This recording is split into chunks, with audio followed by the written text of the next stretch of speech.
Hello students, welcome to humanities pro. I Mohini Agarwal again welcomes you all. I hope आप सब अच्छे होंगे और फेस्टिवल्स चल रहे हैं, मजे भी कर रहे होंगे। एंड मजे के साथ साथ थोड़ा पढ़ाई भी करिए। ओके, सो मेरा मोटिव यहाँ पर अभी ये है कि मैं आपको अगर एक एक दो दो टॉपिक के भी वीडियोस बताती जाऊं और कॉन्सेप्ट क्लैरिटी देती जाऊं, उसके साथ एमसीक्यूज भी कराती जाऊं, तो शायद आपको ज्यादा अंडरस्टैंड वेल होगा। Okay, so you will understand well, your concept clarity will be well, and in every format you know कि हाँ क्वेश्चन इस तरीके से आ सकता है। ठीक है, और देखो साइकोलॉजी, मैं ऑनेस्टली बताऊं, मैं बार बार यही क्लास में बोलती हूँ कि साइकोलॉजी का कोर्स सबसे ज्यादा छोटा है। तो ह्यूमैनिटीज में अगर आपके पास साइकोलॉजी है तो आप 100 आउट ऑफ 100 तो फॉर श्योर ले सकते हैं। ओके, सो आज का जो हमारा टॉपिक है वो है interplay of nature and nurture. Okay, इसको पहले समझते हैं।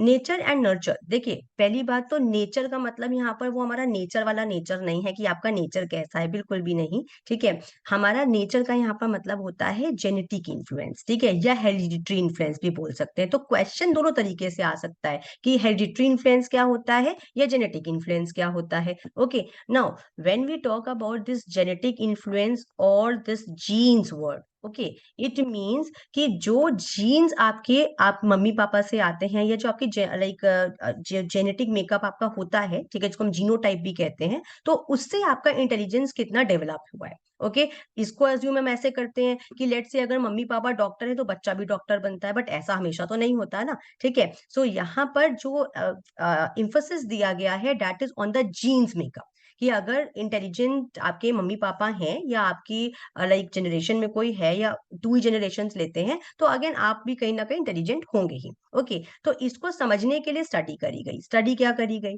कि हमें आइडेंटिकल ट्विंस लिए हमने, ठीक है, और हमने फ्रैटर्नल ट्विंस लिए। सबसे पहले तो इन दो वर्ड्स को समझिए। ठीक है, आइडेंटिकल ट्विंस का मतलब होता है कि जब अगेन जो बच्चे होते हैं, ठीक है, that comes from the single again single egg, and इनको मोनोजाइगोटिक सेल्स भी कहा, मोनोजाइगोटिक ट्विंस भी कहा जाता है। ठीक है, जिसका मतलब कि दे मे भी नहीं, they almost look like same like appearance and they have a same sex और जेंडर।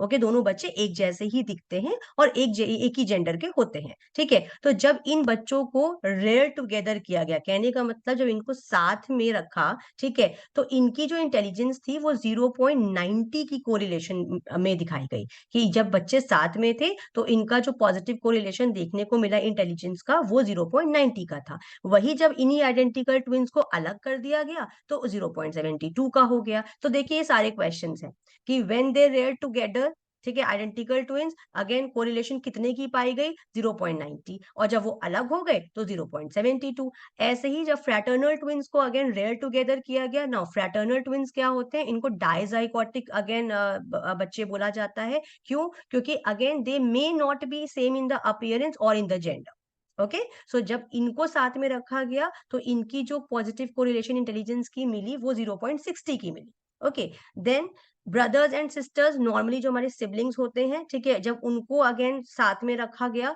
तो उनकी कोरिलेशन इंटेलिजेंस की 0.50 की हुई। ओके, सिबलिंग्स वही रेयर्ड अपार्ट, जब अलग अलग कर दिए गए तो 0.25 की मिली। तो कहने का मतलब यहाँ पर ये है कि अगर आप आइडेंटिकल ट्विंस और फ्रैटर्नल ट्विंस की बात करेंगे तो सच बात है कि उनका जेनेटिक मेकअप की वजह से उनकी इंटेलिजेंस इन्फ्लुएंस होती है जी। ठीक है, सो यहाँ पर हम यही चीज समझ रहे हैं कि अगेन ये स्टडी बता रहा है intelligence influenced by your hereditary makeup और intelligence influenced by your genetic makeup. ठीक है, सो इसको हमने समझ लिया। अब स्टडीज यहाँ पर क्या थी कि नहीं, ओनली जीन्स मेकअप नहीं मैटर करते हैं, अगेन इन्वायरमेंट भी मैटर करता है, और बिल्कुल मैटर करता है। देखिए कोई भी बच्चा अगर पुअर फैमिली से बिलोंग करता है, ठीक है, और लेट से उसके मम्मी पापा मजदूर रहे हो, ठीक है, तो क्या वो बच्चा इंटेलिजेंट नहीं है? क्या वो बच्चा किसी एमएनसी कंपनी में काम नहीं कर सकता? क्या वो बच्चा मिलेनियर नहीं बन सकता? बिल्कुल बन सकता है। तो इन्वायरमेंट भी मैटर करता है। इन्वायरमेंट कैसे मैटर करता है? अच्छा खाना, अच्छी स्कूलिंग, अच्छी इम्यूनिटीज, अच्छी फैसिलिटीज। ओके, तो यहाँ पर इस चीज को समझने के लिए बच्चों यहाँ पर एक स्टडी करा गया ऑन द अडॉप्टेड चिल्ड्रन। ठीक है, कुछ अडॉप्टेड चिल्ड्रन को अगेन अडॉप्ट किया गया, ठीक है, अडॉप्ट किया गया, और फिर ये पाया गया कि जो इनकी इंटेलिजेंस थी वो बायोलॉजिकल पेरेंट्स से अगेन दूर होती चली गई और अडॉप्टिव पेरेंट्स के पास होती चली गई। ओके, सो कहने का मतलब यहाँ पर क्या है, studies on adopted children show that their intelligence is similar to their biological parents. जब बच्चों को अडॉप्ट किया गया था तो ऑब्वियस सी बात है, ये भी फैक्ट है कि बच्चे अपने अपीयरेंस की बात कह लो, ठीक है, या इंटेलिजेंस लेवल की थोड़ी बहुत बात कह लो, तो वो अपने बायोलॉजिकल पेरेंट्स को रेफर करेंगे। मगर जब वही बच्चे अडॉप्टिव पेरेंट्स के साथ रहने लगते हैं तो उनकी इंटेलिजेंस मूव करती है टुवर्ड्स देयर अडॉप्टिव पेरेंट्स।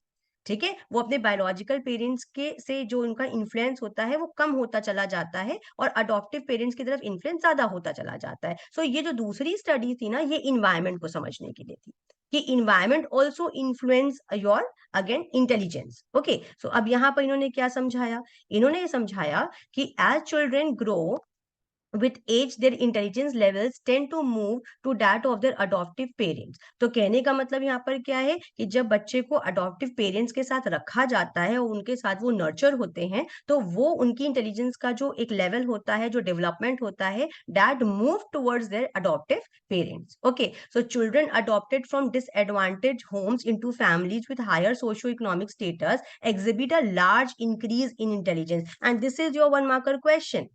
ठीक है, कैसे कि अगर हम इनको हायर सोशियो इकोनॉमिक फैसिलिटीज देंगे, जैसे इसमें हायर सोशियो इकोनॉमिक फैसिलिटीज क्या हो सकती है, अच्छा एजुकेशन, ठीक है, अच्छी एम्यूनिटीज, तो ये सारी जब हम चीजें देंगे, अच्छा फूड, ओके, अच्छा फूड, तो जब अच्छा फूड ये सब हम देंगे तो कहने का मतलब यहाँ पर ये है कि ये सारी जो इनका जो इंटेलिजेंस स्कोर होगा that will be tend towards more towards their adoptive parents. ठीक है, तो ये पूरा यहाँ पर समझाया गया है with the interplay of nature and nurture. Now conclude क्या कर सकते हैं, कंक्लूड हम ये नहीं करेंगे कि सिर्फ जीन्स ही आपका मैटर करता है या आपका सिर्फ इन्वायरमेंट ही मैटर करता है, हम यहाँ पर कंक्लूड ये करते हैं कि दोनों मैटर करते हैं। Okay, again, this intelligence is a interplay of again nature and nurture। Okay, so अगर कंक्लूजन भी पूछा जाता है तो आप ये लिख सकते हैं कि hereditary also influence your intelligence and obviously आपका इन्वायरमेंट भी इन्फ्लुएंस करता है आपके इंटेलिजेंस को। So this whole concept is again nature और nurture। I hope this is pretty well understood and again I have a set of questions also to make this more clear। Okay, so again let me start with my questions, only 2-3 questions are there। So see, first question is this and this is very important question again, जो almost कई बार पूछा जाता है। ठीक है, which of the following provides the best evidence of environmental influence on intelligence. Okay, so अब देखिए यहाँ पर सबसे पहले क्या पूछ रहा है कि बेस्ट एविडेंस जो है वो आपका इन्वायरमेंटल इन्फ्लुएंस का कौन सा है। तो देखिए पहली बात तो मैंने आपको समझाया कि जब भी इन्वायरमेंट इन्फ्लुएंस की हम बात करें ना, हम अडॉप्टेड स्टूडेंट्स या अडॉप्टेड अगेन चिल्ड्रन की बात करेंगे। तो जहां पर भी आइडेंटिकल ट्विंस और फ्रेटर्नल ट्विंस आपके ऑप्शंस में आ रहे हैं, आप उनको पहले ही कट कर दीजिए। ठीक है, तो ये होती है कॉन्सेप्ट क्लैरिटी कि बच्चे जबरदस्ती का लाइक ए ऑप्शन पढ़े जा रहे हैं, डी ऑप्शन पढ़े जा रहे हैं, नो नीड। ठीक है, वाई, बिकॉज आइडेंटिकल ट्विंस ये तो हमने, फ्रेटर्नल ट्विंस ये तो हमने पढ़ा है जेनेटिक मेकअप के अगेंस्ट स्टडीज में, तो यहाँ पर तो इन्वायरमेंट इन्फ्लुएंस पूछ रहा है, तो हमारा ए और डी ऑप्शन तो ऑलमोस्ट पहले ही कट गया। ठीक है, अब हम वापस आ जाते हैं अपने दूसरे अगेन ऑप्शंस पर, बी और सी। ठीक है, अब देखिए बी क्या कह रहा है कि there is a positive correlation between the IQ of adopted children and their biological parents. बिल्कुल भी नहीं, ये भी गलत है। क्यों गलत है, क्योंकि हमने ये पढ़ा कि जब आपके बच्चे आप लाइक अडॉप्ट होते हैं, ठीक है, तो वो अपने बायोलॉजिकल पेरेंट्स की तरफ इंक्लाइंड होते हैं, मगर जैसे जैसे फिर अगेन वो अपने इन्वायरमेंट में इन्फ्लुएंस होते चले जाते हैं तो वो अपने अडॉप्टिव पेरेंट्स की तरफ इन्फ्लुएंस हो जाते हैं। तो ये नेगेटिव कोरिलेशन है, पॉजिटिव कोरिलेशन नहीं है। ठीक है, तो यहाँ पर ये स्टेटमेंट अपने आप गलत हो जाएगा, क्योंकि ये एक जैसा नहीं बढ़ रहे हैं, वो अपने बायोलॉजिकल और अडॉप्टिव पेरेंट्स के साथ एक जैसा नहीं बढ़ रहे हैं उनकी इंटेलिजेंस। ठीक है, वो इंक्लाइंड हो रहे हैं towards their adopted again this adopted parents. Okay, so there's a positive correlation between the IQ of adopted children and their biological parents? No, ठीक है, because they incline towards their adoptive parents, तो this is again wrong. Now the option C is right. Why? Because this is saying there is a positive correlation between the IQ of biologically unrelated children raised in the same home। ठीक है, might be अगर मैं किसी बच्चे को लेकर आऊं तो वो मेरा बायोलॉजिकल चाइल्ड नहीं है, मगर मेरे घर में पल बढ़ रहा है, तो वो मेरे साथ पॉजिटिव कोरिलेट करेगा इंटेलिजेंस में, जैसी मैं हूं माइट बी वो वैसे इन्फ्लुएंस हो जाए देखकर। ठीक है, so this is C option which is the right answer. And this is a very important question जो इस तरीके से आते हैं। ठीक है, और ये अगर आपको करना आ गया तो अगेन सिर्फ कॉन्सेप्ट क्लैरिटी चाहिए। मैं तो बार बार यही बोलती हूँ कि you only need concept clarity। So again class, I hope this short video is again little like understood to you all, very well understood to you all। So for more videos watch our channel, and I will be uploading all the like short videos of all the like these topics। So thank you all and enjoy your festivals। Again study also, because study is also important। So study is a success की। So again study तो करते रहना है, और आप लोग को पढ़ते भी रहना है और एंजॉय भी करते रहना है। सो बाय बाय।